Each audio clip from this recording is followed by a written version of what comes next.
O que é justificação? É muito mais do que perdão é um conceito negativo. Justificação significa que todo o crédito da justiça de Cristo é depositado na sua conta. Quando Deus puxa sua ficha no tribunal do céu, está escrito aqui, não deve mais nada. Ele tem um crédito infinito. O cálice, tão amargo. E ele sofreu dor física, dor espiritual. O que ele sofreu lá? Ele sofreu fisicamente, moralmente, espiritualmente. Você já parou para pensar no que Jesus sentiu enquanto estava na cruz? No podcast Inteligência Limitada, o pastor Hernandes Dias Lopes revelou uma perspectiva emocionante sobre os sentimentos de Cristo durante a crucificação. Mais do que a dor física, Jesus experimentou algo ainda mais profundo. Mas, mesmo nesse momento de intensa agonia, ele nos deu uma lição inesquecível de amor e perdão. O momento, pastor, que eu acho o mais bonito da Bíblia, que é Jesus como humano, tendo medo, vacilando, mas sabendo da missão. Ele é Deus e ao mesmo tempo ele é homem.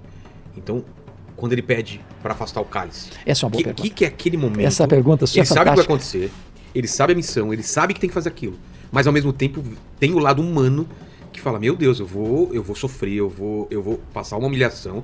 Ele sabe o que espera ele. Vilela, que momento é esse? Você está fazendo para mim a pergunta mais importante da história do cristianismo. Exato. Naquele momento, que é isso? Eu vou explicar. Ele poderia, o lado humano dele, falar, não, eu sou Deus, eu não preciso passar por isso. Eu vou explicar isso aí. Então vamos montar a cena. Vamos colocar o contexto. Vamos montar a cena. Jesus tinha acabado de sair do cenáculo, certo, onde ele encerra um ciclo. A Páscoa judaica, o judaísmo vem até ali no cenáculo. Quando a mesa está posta, o cordeiro assado, os pães sem fermento, ervas amargas. Aquilo tem um significado muito forte. Muito forte, muito forte.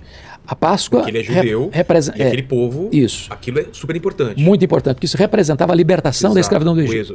Foi o êxodo. Então, ali naquele momento, Jesus pega o pão, o parte e diz, este pão é o meu corpo. Por que ele faz isso? Por quê? Qual o significado disso? Porque a partir daquele momento, ele era o cordeiro que tira o pecado do mundo. E ele era o ofertante. Ele era o ofertante e oferta. Ele era o sacerdote e o cordeiro. A partir daquele momento não tem mais matança de cordeiro.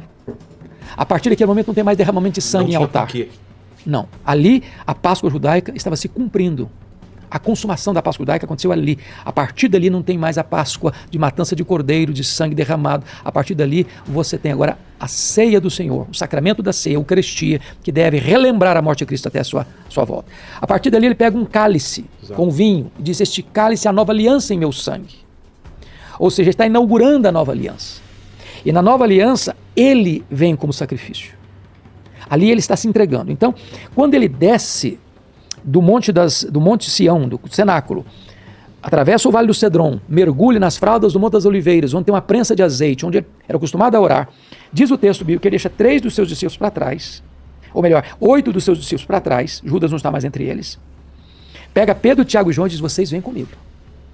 Quando ele fica sozinho com os 3, ele abre o coração para eles e diz assim, a minha alma está profundamente triste até a morte, ficai comigo, vigiai comigo. E ele sozinho avança para o interior do jardim. E diz o texto lá em Hebreus 5,7, que ele prostrado oferece aquele que podia livrá-lo da morte, forte clamor e lágrimas. Ele ora e chora, e ora e chora, e ora e chora. E naquele momento diz, Pai, se possível, passe de mim este cálice sem que eu beba. Mas ele sabe que não era Porém, seja feita a tua vontade. Então, mas ele sabe que para isso ele veio. Agora, a pergunta que você fez, que é para mim mais importante, o que é esse cálice? Exato. O que significa esse cálice? Muita gente acha que... a cruz, não é? Muita gente acha que esse cálice era a consciência de que ele seria abandonado pelos seus discípulos, que ele seria esbordoado e cuspido pelo Sinédrio, que ele seria espancado e vilipendiado no pretório romano, que ele passaria a vergonha de carregar um lenho maldito numa rua apinhada de gente xingando e gritando crucifica, o ensandecida, que seria a exposição vergonhosa da cruz, do sofrimento atroz, da sede severa, das cãibras e das dores. E a resposta é 1000 vezes não. Não? Não. Não é esse o cálice? Não. O que é o cálice? O cálice, Vilela, era a consciência que Jesus Cristo tinha de que, sendo ele o amado do Pai, o Pai viraria o rosto e o desampararia na cruz. O cálice era a ciência de que ele, sendo bendito eternamente, seria feito maldição por nós. Que ele, sendo santo, santo, santo, seria feito pecado por nós. O cálice era a consciência de Jesus de que na cruz o Pai lançaria sobre ele, conforme Gênesis 53, a iniquidade de todos nós. E diz que ali não tinha beleza nele. Ele foi feito pecado por nós. Toda a sujeira nossa, toda a maldade nossa, toda a corrupção nossa, toda a violência nossa, todo o pecado nosso foi lançado sobre ele. E diz a Bíblia que agradou ao Pai moê-lo naquela cruz. Ele suporta a ira de Deus que devia cair sobre a sua, sobre a minha, sobre a nossa cabeça. Ele sente a ira de Deus nele? Nele. Nossa. Fuzilando-o. Ali na cruz, Deus cumpriu a sua justiça. Nele, no Filho, para não punir a nós. Isso aí é a essência do cristianismo. Sem isso não tem cristianismo. A morte de Cristo na cruz a gente chama de morte vicária, morte substitutiva. Ele morreu não como um mártir. Não foi a cruz. Porque se você olhar para a história da igreja, teve mártires que sofreram mais. Que foram decapitados. Que morreram crucificados, passaram um dia inteiro na cruz, jogados aos leões, queimados vivos, torturados até a morte. O sofrimento dele foi sofrimento vicário. Quando eu sofro, por mais que eu sofro pelos meus pecados. Jesus sofreu pelo nosso pecado. Isso é que significa o cálice tão amado. E ele sofreu dor física, dor espiritual. O que ele sofreu lá? Ele sofreu fisicamente, moralmente, espiritualmente. Agora, deixa eu dizer uma coisa maravilhosa para você. Você se lembra que no segundo round de oração, veio um anjo para consolá-lo. No terceiro round, ele não chora apenas, ele sangra. Por que significa isso? Significa que a dor, e essa medicina explora isso. Pelos poros a intensidade do sofrimento dele, da agonia dele era tal que os vasos sanguíneos começam a se romper. E ele começa a suar sangue. Mas quando ele se levanta do terceiro período de oração, não tem mais angústia. Por quê? Não tem mais angústia, porque ele estava completamente rendido ao projeto do Pai, e o Pai o preparou para aquele momento. Então, para você perceber, quando a turba chegou, capitaneada por Judas Iscariotes, armada até os dentes, foi Jesus quem se apresentou. A quem buscais? Está lá em João. A Jesus Nazaré, pois sou eu, e caíram por terra. Quando Jesus foi levado para o Sinédrio, e eles cuspiam nele, batiam com um caniço na cabeça dele, ele está firme como uma rocha. Depois, na sexta-feira de manhã, eles levam para o pretório romano. Quem está desesperado é Pilatos, ele está firme, sereno. Quando ele está caminhando com a cruz, as mulheres estão chorando atrás dele, e ele pergunta, por que vocês estão chorando por mim? Não chore por mim, não, chore por vocês. Por vossos filhos. Quando ele está pregado na cruz, ele transforma aquele patíbulo de horror num palco para a glória de Deus e profere 7 palavras na cruz. Pai, perdoa-lhes. Hoje mesmo estarás comigo no paraíso. Filho, eis aí a tua mãe. Mãe, eis aí teu filho. Deus meu, por que me desamparaste? Tenho sede. Está consumado. Pai, nas tuas mãos entrego o meu espírito. Cada palavra dessa é rica de significado. Então, qual o significado de Pai, por que me abandonaste? Por quê? Porque naquele momento ali, ele tinha assumido o seu lugar. O meu lugar. Mas Deus abandonou ele?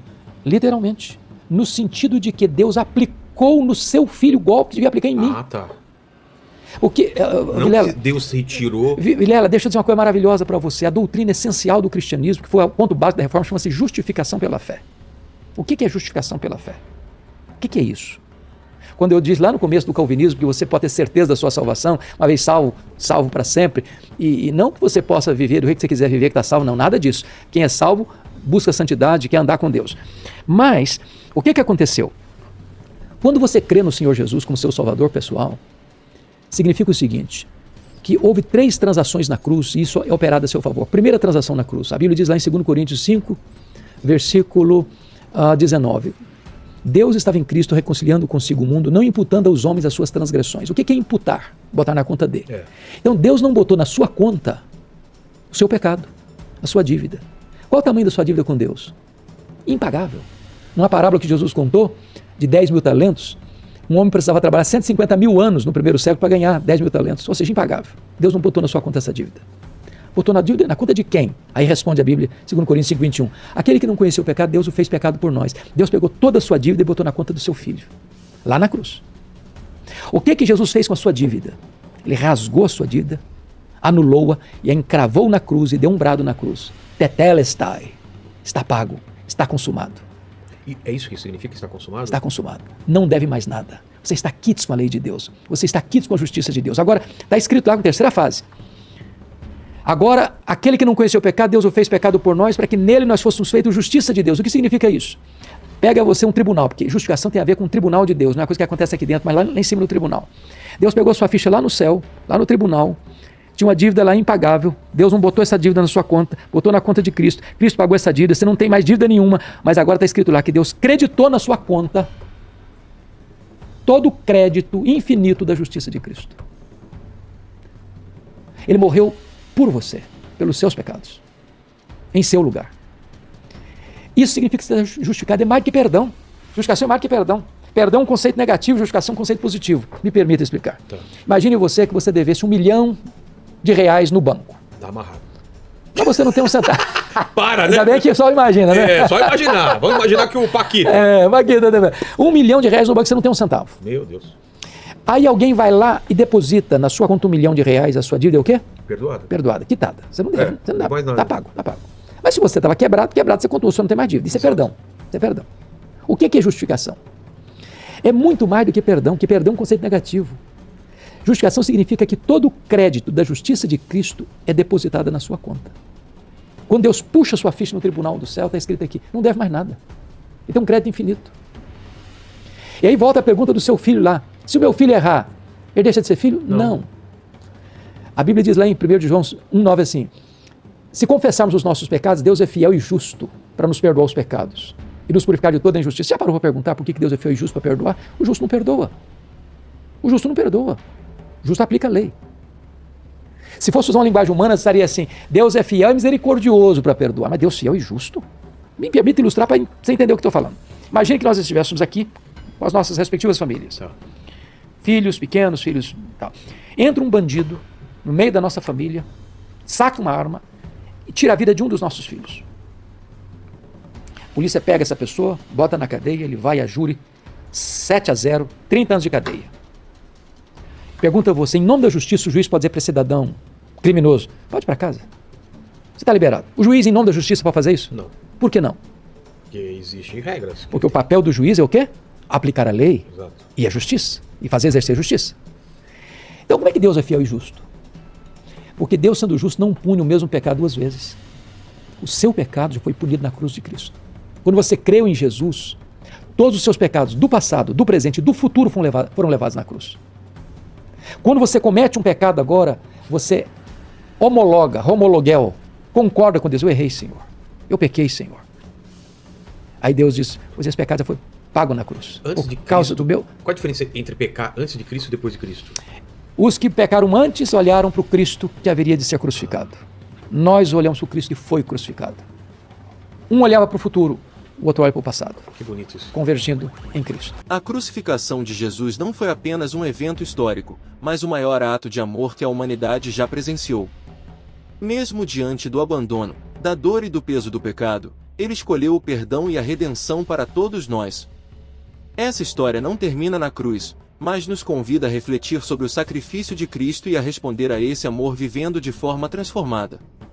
Que a entrega de Jesus inspire você a confiar em Deus, mesmo nos momentos mais difíceis, e a lembrar que seu amor é suficiente para nos sustentar. Se essa mensagem falou ao seu coração, compartilhe este vídeo e deixe aqui nos comentários como o amor de Jesus tem impactado a sua vida. Se você chegou até aqui, se inscreva, curta, compartilhe e registre sua opinião nos comentários. Sua participação é muito importante para continuarmos trazendo assuntos interessantes como este. Obrigado por assistir, que Deus te abençoe, e nos vemos no próximo vídeo.